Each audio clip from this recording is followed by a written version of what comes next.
네, 생태계와 환경 편에서 우리 엘니뇨 라니냐 한 번 더 복습하면서 문제풀이 들어가도록 할게요. 기본적으로 평상시에는 동에서 태평양의 동쪽에서 서쪽으로 무역풍이 분다라는 것을 기억해 주시면 돼요. 무역풍이 이렇게 동태평양에서 서쪽으로 간다. 그러면 이 따뜻한 해수가 적도 부근이니까요. 이 서태평양 쪽으로 가는 거죠. 그럼 서태평양의 기온이 올라가면서 상승 기류가 생기게 되고, 상승 기류가 생기면 여기에 비구름이 많이 형성이 돼서 비가 많이 내리는 거죠. 그러면서 이렇게 공기가 순환을 해서 여기 남아메리카 쪽, 동태평양 쪽으로는 하강 기류가 생겨요. 하강 기류가 생기니까 이쪽은 건조하단 말이죠. 건조해지면서 이렇게 형성이 되고, 그러면서 요 표층 해류는요, 여기 찬 물이 이쪽으로 막 진행이 되다 보니까는 물고기도 많이 잘 잡힌다. 이게 평상시예요. 자, 엘니뇨는 바로 이 무역풍이 약해지는 겁니다. 무역풍이 약해지다 보니까 어떻게 되겠어요? 서태평양 쪽으로 가야 되는 요 무역풍이 못 가는 거예요. 못 가다 보니까 여기서 이 중간쯤 동태평양 부근에서 이 난류가 만나면서 여기서 상승기류가 생기는 거죠. 그러니까 동태평양 부근에서 비구름이 생기면서 동태평양 부근에 비가 많이 오게 됩니다. 그러면서 순환 고리가 두 개가 생기게 되는데 이쪽 동태평양 쪽으로 그 다음에 서태평양 쪽으로 생기게 되죠. 그러다 보니까 이 서태평양 쪽이 어떻게 됩니까? 매우 하강 기류는 무조건 여러분들 건조하게 되는 거고요. 상승 기류는 비구름이라고 생각하시면 돼요.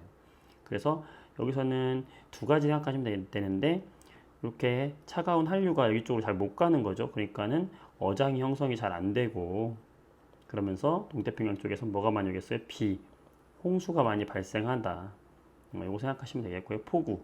그 다음에 여기 서태평양 쪽은 어떻게 되겠어요? 상대적으로 건조한 날씨가 생긴다고 생각하시면 되겠고, 라니냐라고 하는 것은 더 강화되는 거예요. 그래서 무역풍이 더 강화돼서 더 잘 가는 겁니다. 이렇게. 더 잘 가니까 상승 기류가 더 잘 생겨요. 그러니까 비구름이 평소보다 더 커져. 그러니까 서태평양에 엄청난 강수가 많이 내리게 되면서 여기 이쪽에 이제 뭐가 생기겠어요? 홍수, 폭우 등이 이제 서태평양 쪽에 생기는 것이고 순환 고리가 이렇게 오른쪽으로 이렇게 순환되겠죠. 그러면서 여기는 평소보다 더욱 건조해지니까 너무 건조해지면서 가뭄이 생긴다. 이렇게 생각하시면 되겠어요. 이게 핵심 개념이고요. 이걸 가지고 문제풀이 한번 들어가 보도록 할게요, 여러분들. 자, 첫 번째 문제풀이 보도록 하겠습니다. 여러분들 O2 과학 260쪽인데요.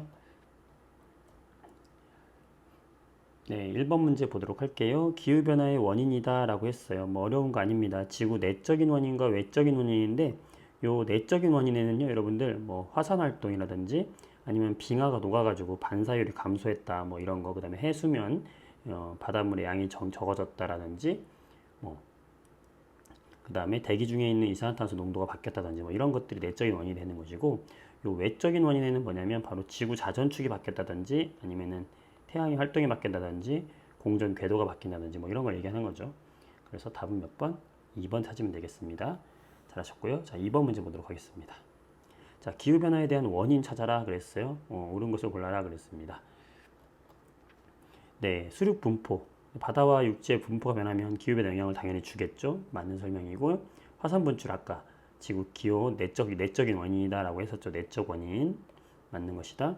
자, 자전축이 바뀌면 이런 것은 일시적인 것이 아니라 지속적으로 영향을 주겠죠. 따라서 답은 3번. 자, 과거의 기후변화를 연구한 방법인데 옳지 않은 거. 네, 나머지는 다 과거인데 지금 대lang하고 번성하고 있는 지역 현재잖아요. 틀렸죠. 답 4번이고요. 자, 뭐 4번 문제 같은 경우에는 지금 CO2 농도와 기온의 상관관계인데 지금 보니까 같이 올라갈 때 같이 올라가고 내려갈 때 같이 내려간다. 그래서 비대 관계에 있다. 설명하면 되겠고요. 자, 5번. 온실효과를 일으키는 기체. 네, 오존, 수증기, 이산화탄소, 메테인 다 온실기체인데 질소, N2는 온실기체 아니에요. 자, 조심해야 될 것은 뭐 NO라든지 NO2는 온실기체이긴 한데 얘는 아니다라는 거. 따라서 답은 2번이 되겠고요. 자, 6번 문제 보게 되면은 60년대부터 현재까지 측정한 지구 기온의 편차다 그랬어요. 자, 이렇게 잘 가다가 갑자기 급등하기 시작했네요. 그렇죠? 1900년대 초반과 비교하여 현재 기온이 급증했죠. 기온이 급증했으니까 온난화가 진행이 됐을 테니까 온난화가 진행이 되면 해수면 빙하가 녹을 거 아니에요. 그럼 해수면이 상승하겠죠. 빙하 면적이 감소하겠죠. 이런 기상이변 증가합니다. 답은 5번 되겠죠. 자, 그럼 7번. 자, 지구 온난화가 됐어요. 그랬을 때 감소하고 있는 값만 고르라고 했네요. 네. 자, 지구 온난화부터 따라가 볼까요? 지구 온난화가 됩니다. 그러면 빙하가 어떻게 되겠어요? 감소하죠. 그러면 빙하 감소하니까 얼음이 햇빛을 반사시켜서 보내는 건데 얼음의 양이 줄어드니까 반사율 어떻게 되겠어요? 감소하겠죠. 그러면서 해수면이 상승하겠죠. 육지 면적 어떻게 돼요? 감소하겠죠. 바닷물 온도는 올라갈 것이고 올라가니까는 화석 연료 사용도 올라가면서 온실가스가 증가한 거죠. 따라서 감소하는 건 C와 D가 되겠네요. 8번 옳지 않은 거 지구 온난화에 대한 설명. 최근 지구 평균 기온 상승률 증가하고 있죠. 바로 답 찾을 수 있네요. 1번이죠.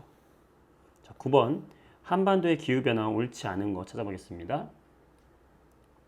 자, 아열대 기후구가 북상한다. 네, 점점 따뜻해지는 것이 북쪽으로 오고 있다고 생각하시면 돼요. 그러면은 우리 아열대 기후가 북상하겠죠. 여름도 그래서 길어지는 것이고 그러다 보니까 따뜻한 물이 많이 올라오다 보니까 한류성 어종이 줄어들게 되겠죠. 맞죠? 벚꽃의 개화 시기가 점점 늦어진다. 자, 벚꽃이 개화하는 건 따뜻해지면 개화하는 거거든요. 빨리 따뜻해지니까는 더 개화 시기는 빨라지겠죠. 봄꽃이 빨리 피겠지. 자, 상수폭이 크고요. 답 4번 되겠네요. 쉬운 건 빨리빨리 넘어갈게요. 자, 10번입니다. 10번부터 여러분들 좀 이제 어려울 텐데. 자, 위도에 따른 굉장히 중요한 겁니다. 별표 좀 치시고요. 위도에 따른 태양 복사 에너지 양과 지구 복사 에너지 양이에요. 자, 적도를 기준으로 했을 때 0도에서 여기 한 30도 정도까지는 태양열을 많이 받는 곳이다 보니까 태양보를 많이 받으니까 지금 빨간색이 태양열이잖아요. 이게 태양 에너지를 많이 받고 방출하는 지구 복사 에너지는 적단 말이에요. 그러니까 이 차이가 뭐겠어요? 남잖아요. 이 남는 것을 어디로? 부족한 극지방으로 보내주는 거예요. 그래서 이쪽은 에너지가 남는 과잉 지역이고요. B쪽은 에너지가 부족한 지역이에요. 자, 과잉한 지역에서 부족한 지역으로 누가? 대기와 바닷물, 해수가 이 에너지를 전달해 준다 라고 했었죠. 자, 이거 핵심적으로 보시면 되겠고요. 자, A는 그래서 남는 에너지, B는 부족한 에너지 어때요? 네, 맞는 말이 되겠고요. 지구가 구형이기 때문에, 그렇죠. 지구가 구형이기 때문에 태양열을 받는 열의 양이 달라지는 겁니다. 지구가 구형이니까 각도가 달라지죠. 그러니까 태양열을 받는 면적이 달라서 이렇게 남는 지역과 부족한 지역이 생기게 되는 거예요. 맞고요. 자, 에너지 이동은 적도에서 극지방으로 이동하니까 D교는 틀렸네요. 답은 3번 되겠고요. 자, 11번. 네, 지금 이제 우리나라 지구에서 발생하는 순환인데, 대기 순환인데 꼭 기억해두기 바라고요. 네, 먼저 이제 영도지방, 적도지방으로 오는 여기서 어떻게 될까요? 태양열이 이쪽이 강하잖아요. 그러니까 태양열이 강하니까 어떻게 돼요? 상승 기류가 생기면서 이렇게 올라가다가 지구가 자전하니까 자전 때문에 극지방까지 가지 못하고 이렇게 순환인 고리가 생긴다고 그랬죠. 네, 그러면서 이 B 지역은 내려가서 다시 여기서 올라가는 순환 고리가 생기게 되고 C 지역은 올라갔다가 내려가는 순환 고리가 생기게 되는 거죠. 자, 이때 순환 고리의 이름 어떻게 되죠? A는 헤들리 순환 기억하시죠? B는요 페렐 순환. 그 다음에 C는요 극순환이죠. 해패 극순환이다. 자, 이런 순환에 의해서 나타나는 이 바람의 이름도 기억하시나요? 자, 헤들리 순환은 무슨 풍을 만들죠? 바로 무역풍을 만들고 페렐 순환은 무슨 풍을 만들죠? 편서풍을 만들죠. 그 다음에 극지방은 극동풍을 만들죠. 네, 자, 생각해 보시면 이 공기 순환 이름하고 비슷해요. 극지방은 극동풍, 극순환은 극동풍. 자, 페렐 피읍, 편서풍 피읍. 자, 그 다음에 헤들리 무역풍 이렇게 생각해 주시면 되겠습니다. 자, 그래서 A는 페렐 순환이다. A가 헤들리죠. B가 페렐이죠.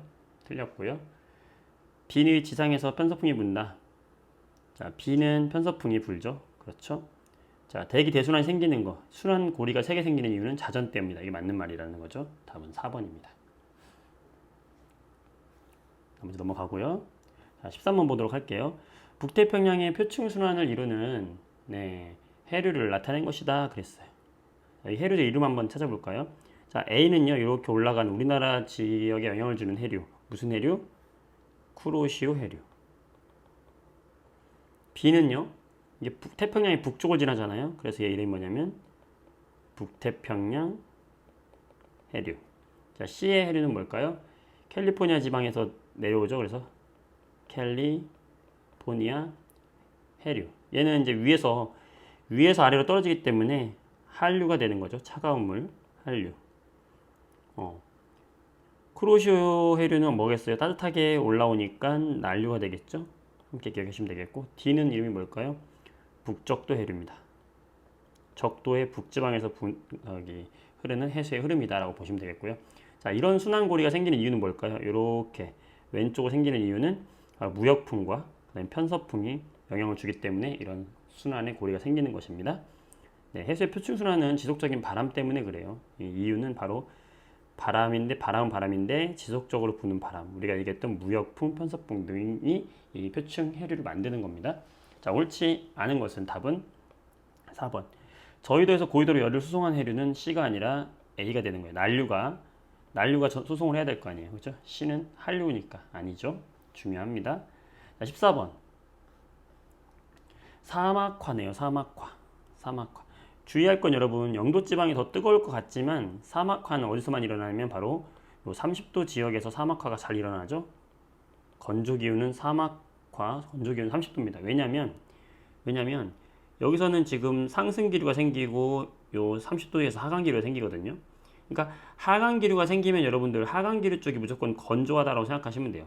상승기류 쪽은요, 비구름이 많이 생겨서 비가 많이 온다라고 생각하시면 됩니다. 아시겠죠? 따라서 30도 지역이 건조기후, 사막이 많이 생기는 곳이죠. 자, 그래서 옳지 않은 것은 답을 찾아보시면 답은 4번인데요.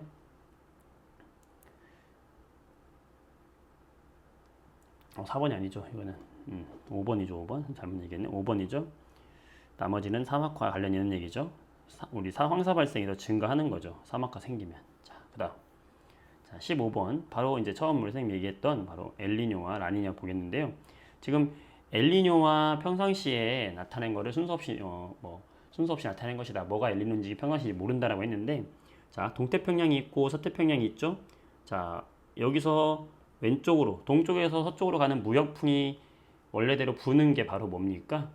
바로 평상시가 되겠죠.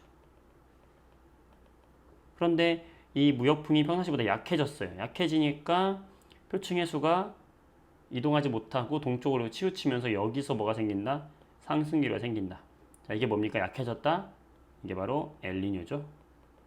약해지니까 여기 비구름이 형성되면서 여기에 뭐가 많이 생겨요? 바로 비가 많이 오니까 여기에 폭우라든지 홍수가 안 오던 것들이 이 동태평양 쪽에 생기는 거죠.